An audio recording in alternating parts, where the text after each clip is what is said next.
everybody, welcome back to the garage. Today we're going to be working on the Civic a little bit more. We wrapped up the front suspension, now we're going to start working on the rear suspension. So today we're going to put on these upper arms, which help out with camber adjustment. And then we'll also be putting on the lower arms. Now the rear of these cars never came factory with a sway bar, so these aftermarket ones actually have provisions for it. Since I'm going to be doing mostly drag racing with this and kind of just driving around, I'm not going to be too worried about throwing a sway bar on it for now. But if I was doing time attack or doing some kind of circuit racing, then I definitely want to put one on. So these are 14mm bolts. There's two of them right on the back of the chassis of the car there, and then there's this one bolt on the top. Whoever put these on last time, damn dude. They were on there tight. I had to use my breaker bar. And sadly, the batteries died on my impact driver, so we're gonna have to do this manual today. I don't know if that little Makita would have had enough to get those off. Yeah.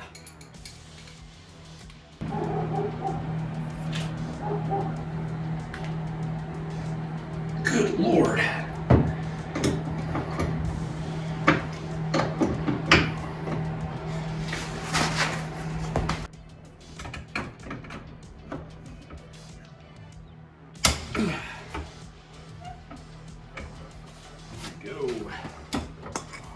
Saw some dust coming off that one. Yeah, these things were on there.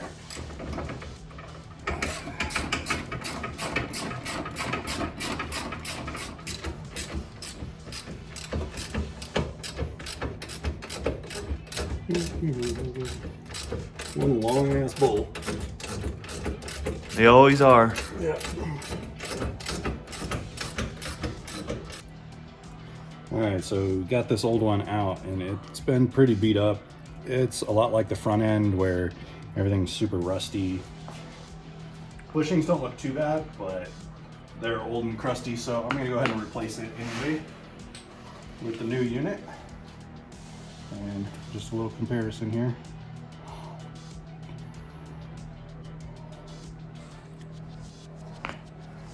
Okay, so one of the things that we need to do without going like super camber gang is set the lengths to kind of match. Just get it in the right ballpark, and then when you take it in for an alignment, they can adjust it. Otherwise, you're going to have your tires poking around all in different directions. So I'm just going to loosen this center here and kind of walk it out until these are about the same length. So I want to get these flanges and this bolt hole to be about the same location, and then we'll toss it in the car.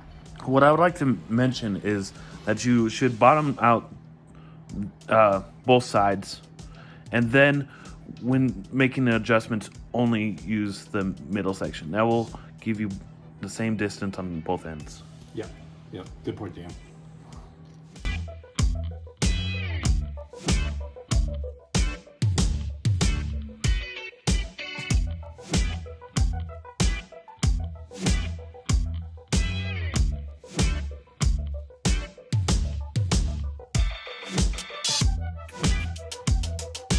Alright, so I went ahead and I put this side in first, but because of the kind of way that this all sits, and it's kind of tweaking a little bit up on the front side. So what I'm going to do is I'm going to take this side back out.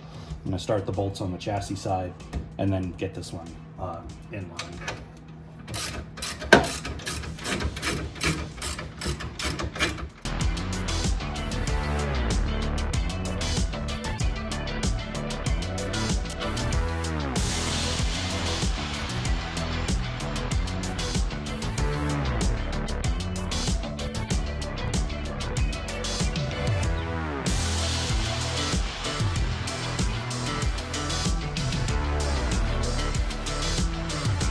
With the bolts now all nice and tight, I left the center shank here and the nuts finger tight so I could, finagle stuff around and get it lined up. So they're huge sizes, so using a regular wrench can be a little bit difficult, especially because they end up being like 2 feet long. So you can use these adjustable wrenches. One thing to help protect any of the paint or anodize on there is you can wrap a little bit of masking tape around the jaws. So so when you put it on there, it's nice and soft and it doesn't scratch anything.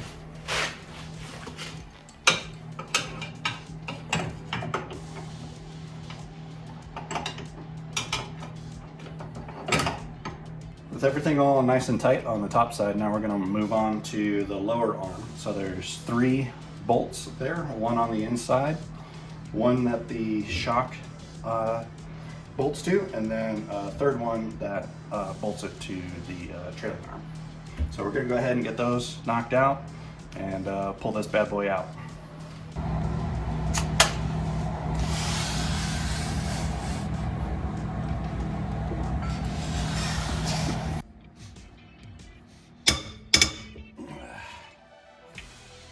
So, like the top side, all these bottom ones are 14mm as well. But this arm has probably never been taken off, so she is on there tight.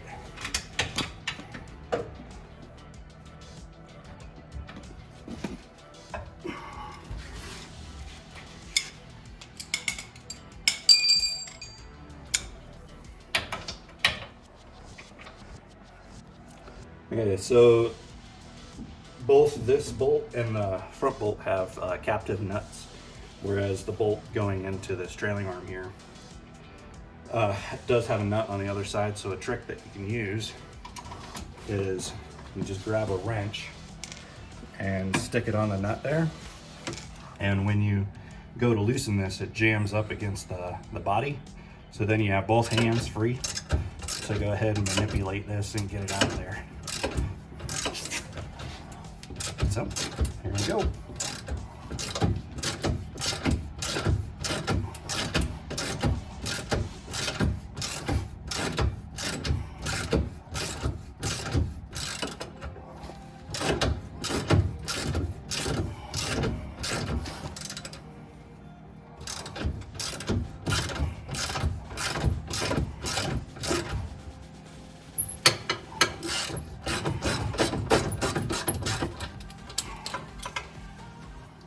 There it is. Nut and a lock washer. Also 14mm, making it super easy. Good old Honda Legos.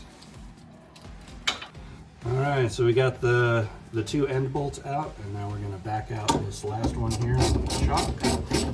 Okay, let's just drop this arm right out.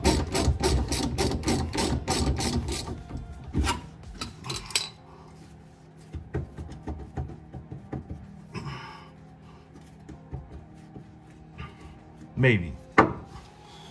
Need a little persuasion.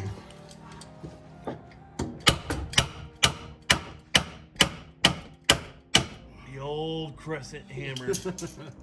Yeah, there we go. There's our old stock arm. And like I was mentioning earlier, there's no provisions for a sway bar on here, whereas our aftermarket arms do. So if we ever wanted to put one on, we can now. Get in there.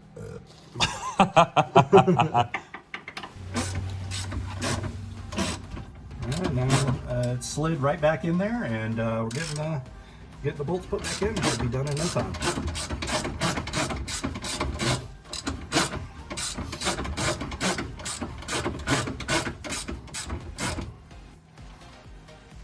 Well, don't forget your nuts. Thread it back on there. But it's November. No?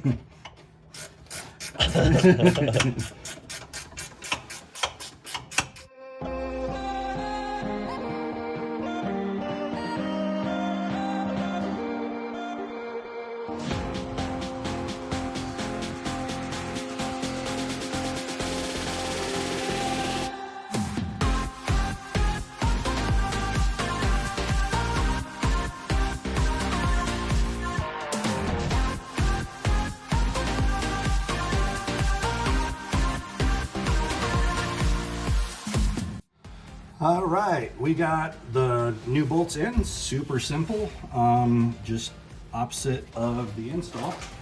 One other thing that I noticed on the arms here is take a look at the size of those bushings in the aftermarket arm compared to the stock arm. So hopefully these will last up quite a bit longer. I was first looking at this and they were looking okay until I got in here on these ones, and you can see where the bushing is starting to separate from the shank here in here. But also, public service announcement, charge your batteries. So we spent the last hour pulling everything apart, and it took me less than a minute to run everything back in after I charged my batteries here on the old Makita. And yeah, off to the races we go. Now we can just put the wheel back on, put her on the ground. All right, everybody, thanks for coming along on the ride today. So we got the rear suspension swapped out, and we'll work on the other side, and there's some bracing that we're gonna put on here soon as well. Also, give the cart a name. I want you guys to shoot me some suggestions down in the comments below. I look forward to seeing you in the next video.